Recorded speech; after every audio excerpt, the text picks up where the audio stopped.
moleques queridos, beleza? Quem fala é o Kaká e trazendo mais um vídeo pra vocês. E bom galera, hoje estou aqui trazendo esse vídeo pra falar um pouco, porque assim, algumas pessoas não sei se sabem, mas estão perguntando por que eu acabei de colocar vídeos do Minecraft.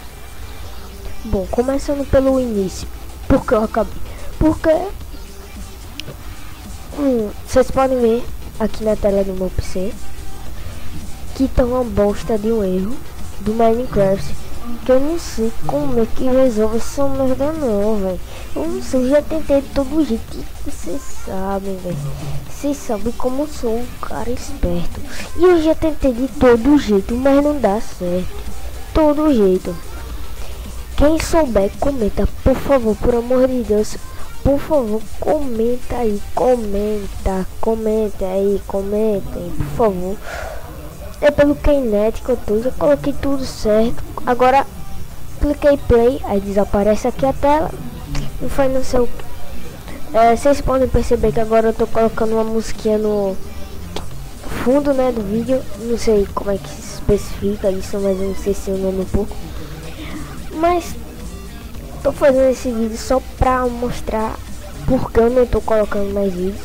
E bom, enquanto eu não coloco assim vídeos, eu vou dizer o que eu fico fazendo. De vez em quando jogo GTA, que eu tenho uns mods lá legais. Vou ver se trago pra vocês. Não sei se eu trago. Essa música é muito boa. Eu vou colocar o nome dela na descrição do vídeo. Então galera, eu fiz, não sei se vocês viram aí, mas eu fiz uma parceria aí com o nome Lalinha Gamer. Valeu aí, Lalinha Gamer. Eu quero entrar em contato com você pra gente falar. Então será isso mesmo.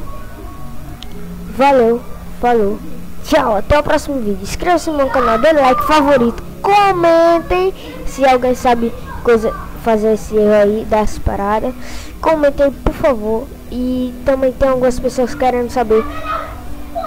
Você não é xingando, dizendo que eu não sou monódico, mas eu sou, coloquei lá certinho. Então valeu galera, falou, tchau, até o próximo vídeo. Fui!